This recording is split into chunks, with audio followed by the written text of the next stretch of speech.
everybody. Welcome back to Same Same But Different and the season 2 finale of Same Same But Different. It's gone so fast. I'm very happy to say hello to Megha. Thank you so much for being here today. Thank you so much for having me today. So I feel like we're going to have a really good conversation. I don't know where to start, to be honest. So you are quite new to Luxembourg. Yeah.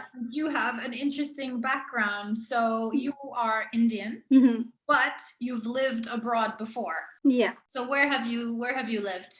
So I lived in US for almost 2 years. Then we moved back to India for 3 years and then came here to Luxembourg. Okay, so the name of this series is Same Same But Different. So to start with, could you tell us a little bit, like, living in Luxembourg now, coming from India and having lived also in the US, what do you find is the same in all of these cultures and what is different in all of these cultures? So I would go with the different part first, like the state that I belonged to in India. Like in any parts in India, it's very fast moving, same as US. Like we live 24 hours, like there is no time frame. So here in Luxembourg, it's again a bit laid back, and what would I say, the weird or the strange part, we felt like Sundays everything's closed. We never had that. Like for us, Sunday was the only holiday, and you go out, you go for shopping, you go for food, whatever, like groceries and everything. So that was the different part. But again, the part of India where I belong to, it's very well knit, neighborly, I would say, again laid back in terms of like we never had any shops opened in the afternoon. So we always used to joke around, like, we need our sleep in the afternoon. So every store, every shop will be closed, and same thing. So we never like, for me, it was not a very challenging part, because Saturdays and Sundays shops are closed. For my husband, it was. Because he comes from a different part of India and I belong to a different part. So for him, it was a bit challenging, because we always used to go out on weekends, and weekend was a very important thing back in India. But here, what we got and we really enjoy is the family time that we are getting.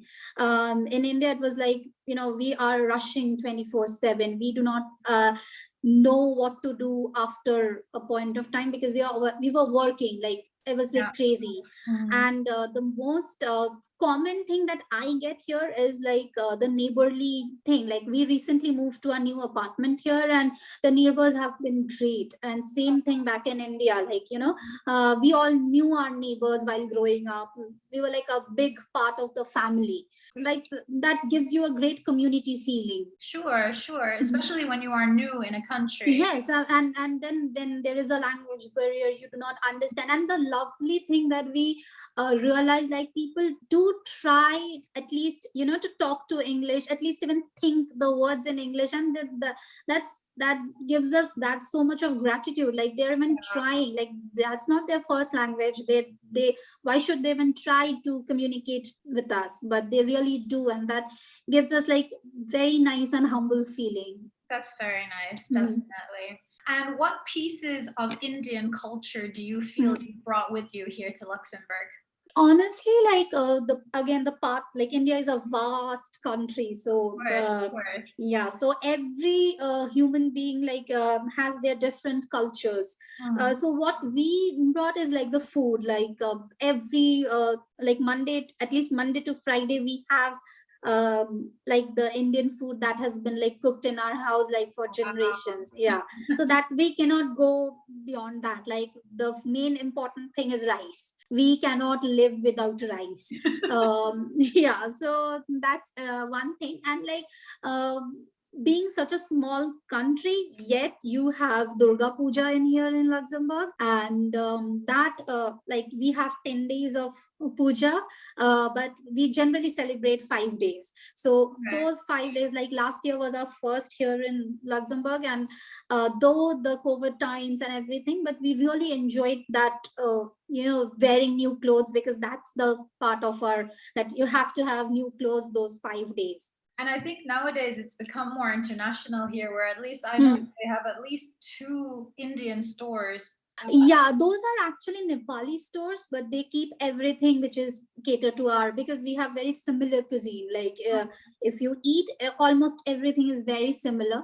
But then again, like I come from the eastern part of India, which like the food habits are very different from the Right. other part. Yeah. So I have like a very different taste palette rather than my friends who belong to northern India or Sure. other part. Yeah. Of course, I think people don't understand how big the country is. Yeah, the geography is huge, like but then for our constitution it's unity in diversity. So I am a Bengali in India, like my husband is also, but he grew up in a different state altogether. Like all of his life he was in a different part, and it is a very diverse part, like north and south, you can say that way. Right. But then again, like the food and the culture brings us back. Do you and your husband have the same mother language?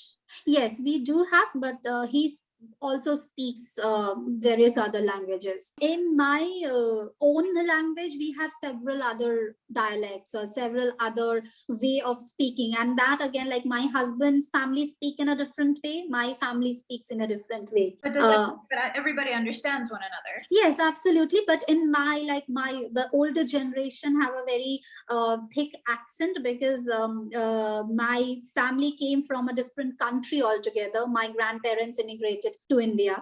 So they have a very like all my uncles, my dads, they speak in a very different part of Bengal, and my husband's family speak a very different way. So you have started a business. Mm-hmm. Would you care to tell us a little bit about your business, please? Yes. So currently, I am making polymer clay earrings, but I have done many other parts of jewelry that has always interested me, like making something. But yeah, right now I'm actually learning every day. But right now, I am into polymer clay. Is polymer clay a little like, is it different than like are there Yes. types of clays? Yes. There are clays which are air dried, then which are the polymer clay is actually baked in the oven. Okay. So that way it is very different. Then you have clays which are air dried. Then there are clays like there are terracotta clays which again baked but in a different way. So yeah, there are different types of clays altogether, but in jewelry, polymer clay and the terracotta clays are more used. Okay, and where did the inspiration come from? So actually, like it goes long back. Like when I started, it was like I guess in 2012 I was in between jobs, and I come from a very different background. Like I was working as an HR in India. So I was actually in between jobs, and I had like a month or two break, like leaving my previous and joining the new job. So I just started making things with beads and whatever things were lying in my home. And so and I used to gift it to my close people, like my neighborhood people, and I used to just gift them to my sisters and thing. Then when I moved to US, I actually started thinking about it way more professionally, like what can I do, what can I learn. So I started learning there what are the techniques and stuff. Then we came back to India, and India I started making more ethnic jewelry, like with cotton beads and stuff. So yeah, in India, like you do not have much problem as you are an Indian citizen in terms of having a business, or because of your citizenship, everything counts in that. So yeah, I was having quite a good amount of business there in doing. And then I started learning epoxy resin.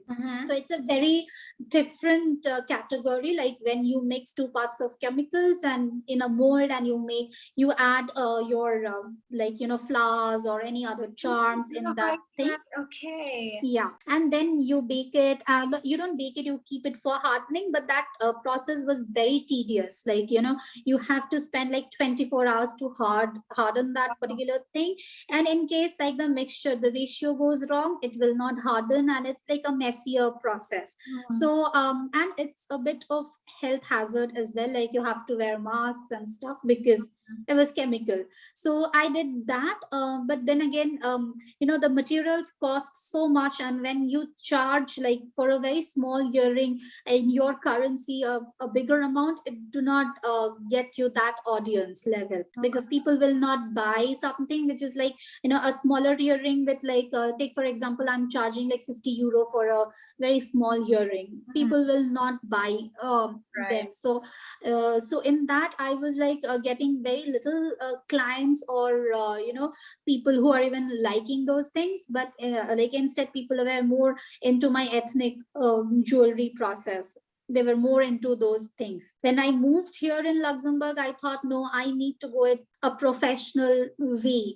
And then I actually started looking for paperwork and stuff. But unfortunately, COVID happened in between. But everything went very smoothly over the phone or over internet. So that process was very helpful to me to understand my business perspective. I thought, yeah, why not give it a shot? And when people started liking it, yeah, right now I'm in here talking to you about it. Yeah. That's wonderful. And your designs are really cool. So I'm wearing a pair, which I love the color and I love the design, and that's why I had to get two. So I love these ones as well. You're supposed to do it like this. Yeah. Very, very cool. And then to my surprise, there was a third pair as well. These are really cute as well. How do you design all of these? Are they just like ideas that you try, or do you have specific? That is again a problem with me, because one morning I'll wake up and I'll have thousands of designs in mind, but when I sit actually to do, it's all blanked out. Okay. So yeah, so I get inspiration from others who are making and what color combinations, but generally color combination I choose it because I really like very pastel shades and stuff, and I feel like millennials will go with those kind of thing which you can carry to a morning party, to a night party. I always think like that, like what and then like people always I generally go out for customization more. Like just today, like there's this girl who have already taken like couple of earrings from me. Like she messaged me like she needs something which is way customized, and I never thought of that color combination, but she gave me the color combination and the details, and I was like, yeah, okay, why not, let's give it a try. So after a point of like doing all the pros and cons and doing all the permutation and combination, I kind of come out with a very different thing altogether. Yeah, but that's cool. I think that's a nice sales pitch as well, kind of saying you can customize your own, because then yeah, I do generally, because what I feel that what colors that I have in mind might not you like it, or you might not have that kind of dress with you to wear to pair along with it.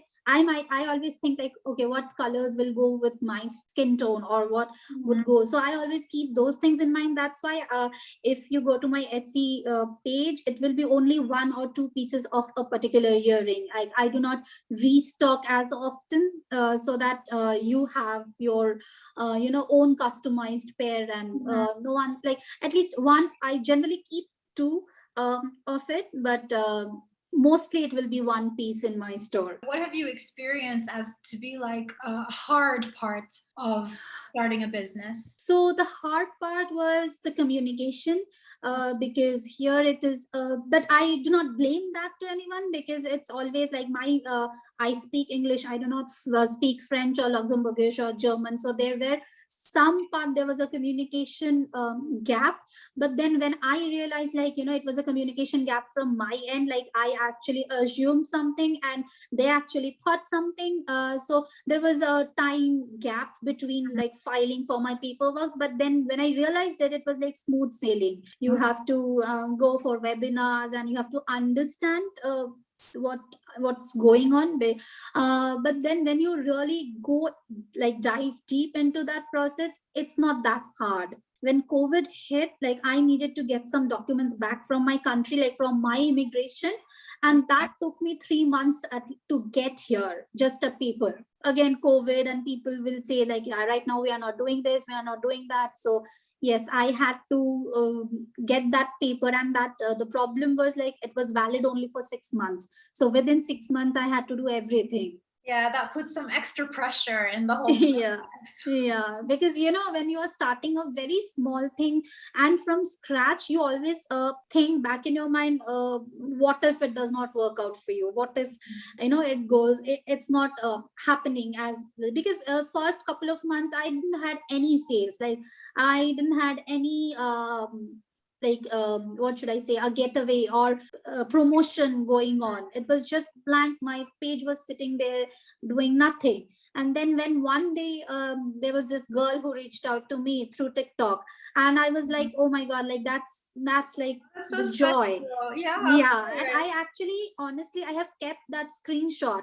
When she ordered, and when that email came, like I made my first order. Order. Yeah, I just kept that as a screenshot because that was like so precious. Like, so, and when that person actually gave a genuine review, Hmm. so that was like again out of the world. So at that moment, all the hard work that I've been doing for a year, it went away in a jiffy. Yeah, that's true. Mm-hmm. No, that's definitely true. And I know how it feels because I'm also a new content creator. I've been at this for about almost a year now. Mm-hmm. And it is hard. It's really hard Mm-hmm. because you are new, and you are not the only one. So there's a Mm-hmm. huge market out there. Absolutely, And we're yes. trying to make it. But Mm-hmm. recently, a friend of mine sent me a picture, and I'm gonna Mm-hmm. put it on here on the screen. Mm-hmm. And it's a really cool picture. It's like showing you your progress Mm-hmm. and showing when, like, that you should never think of quitting, because just the Mm-hmm. moment you quit, that's just a second before it's going to skyrocket and you Mm-hmm. really work hard. So I feel Yes. like we small businesses need to stick Mm-hmm. together and promote each other, help Absolutely. each other. Mm-hmm. Like we said in the previous Mm-hmm. video, instead of take it as a competition. Mm-hmm. Why?